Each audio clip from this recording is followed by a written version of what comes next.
नमस्कार। साहित्य तक के बुक कैफ़े के एक दिन एक किताब में मैं जयप्रकाश पांडे आपका स्वागत करता हूं और आज मैं अंकुर मिश्रा की पुस्तक अपराजिता कुंती की गाथा के साथ उपस्थित हूं। कुंती के बारे में आप सभी जानते होंगे। जिन लोगों ने भी महाभारत पढ़ा होगा उनको पता है ये पांचों पांडवों की माँ थी।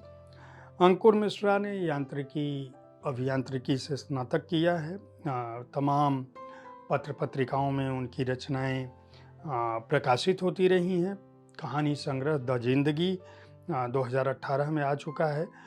दूसरा कहानी संग्रह कॉमरेड भी आ चुका है और गंगापुत्र भीम जो है भीष्म, गंगापुत्र भीष्म, यह उपन्यास उनका 2021 में प्रकाशित हुआ है और चर्चित रहा है। सार्वजनिक क्षेत्र के बैंक में वरिष्ठ प्रबंधक हैं और इस पुस्तक में वो कुंती को अलग अलग भाव स्वरूप से आंकने की कोशिश करते हैं। उनका कहना है कि कुंती श्री कृष्ण की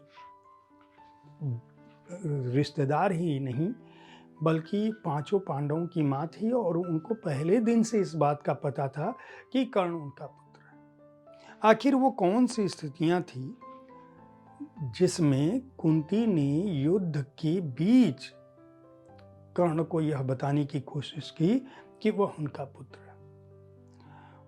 इसके अतिरिक्त उनकी परवरिश में ऐसा क्या था कि उन्होंने अपने पूरे जीवन न केवल पांडवों की रक्षा की, अपने साम्राज्य की रक्षा करने की कोशिश की, अपने बच्चों को धर्म का ऐसा पाठ पढ़ाया जो उन्हें महाभारत जैसे युद्ध में विजेता बना सके। लेकिन वही कुंती जब लाक्षागृह का छल होता है तो किस तरह से दूसरे जंतु जो वहाँ मारे जाते हैं उनके प्रति मूक रहती हैं। जब पांडव इंद्रप्रस्थ की स्थापना करते हैं तो जिस तरह से वो जंगल को जलाते हैं, बहुत सारे जानवर भी मारे जाते हैं, वह चुप रहती हैं। यहाँ तक कि उनको यह पता था कि महाभारत युद्ध में कर्ण के कौशल के सामने कोई भी मारा जा सकता है।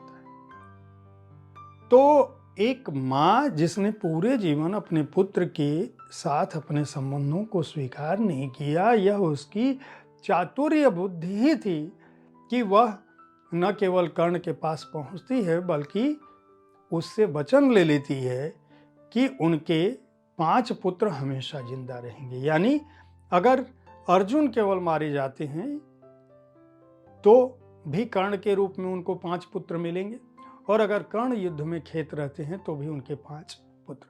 और महाभारत की कथा जिन लोगों ने जानी होगी, पढ़ी होगी, वह जानते हैं कि कम से कम उस युद्ध के दौरान कर्ण के सामने यह स्थिति थी कि वह चाहते तो अर्जुन को छोड़कर चारों पांडवों को मार सकते थे। लेकिन कुंती के उस वचन की रक्षा करने के लिए उन्होंने अपने 4 भाइयों का मौत के मुंह पर पहुंचाकर भी उनको छोड़ दिया, उनको मारा नहीं। तो आखिर गंगापुत्र भीष्म की तुलना में जो धर्म को यथारूप स्वीकार करते हैं, कुंती धर्मानुगामी होते हुए भी कब कब धर्म के विपरीत गई हैं।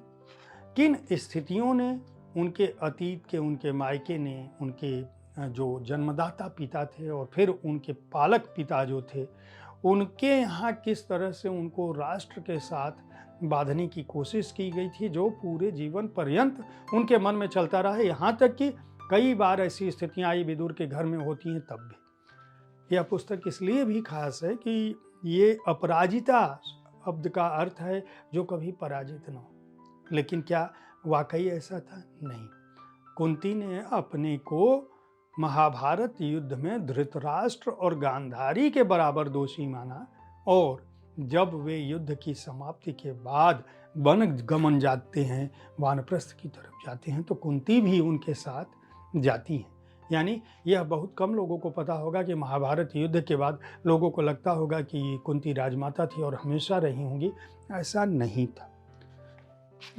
अंकुर मिश्रा ने अपनी पुस्तक में पृथक, आगमन, मिलन, संयम, विछोह, अग्नि स्नान, मंगल, हृदय भाग और प्रस्थान, इन 9 अध्यायों में कुंती के जीवन को एक अलग दृष्टि से देखने की कोशिश की है, और कुंती के बहाने आप समूचे महाभारत की गाथा को एक बार फिर से पढ़ सकते हैं, समझ सकते हैं, और उनके पीछे का जो मर्म है उसे भी जान सकते हैं। सामान्य तौर पर लोग यह मानते हैं कि द्रौपदी महाभारत के लिए ही जिम्मेदार थी, उस युद्ध के लिए जिम्मेदार थी, लेकिन वो कौन सी स्थितियां थी जिनमें पांडव बने, जिनमें कौरव बने, जिनमें हस्तिनापुर और विश्व इतिहास का सबसे बड़ा युद्ध हुआ, जिसे धर्म युद्ध का नाम दिया गया। प्रभात प्रकाशन ने इस पुस्तक को प्रकाशित किया है। मूल्य 300 रुपये है। 152 पृष्ठों में बहुत सहजता से अंकुर मिश्रा ने इस कथानक को समेटा है। अगर आप पौराणिक आख्यानों पर आधारित उपन्यासों को, औपन्यासिक कृतियों को पढ़ना चाहते हैं और उसमें रुचि रखते हैं, तो इस पुस्तक को खरीद कर पढ़ सकते हैं। उम्मीद है साहित्य तक का यह एपिसोड आपको पसंद आया होगा।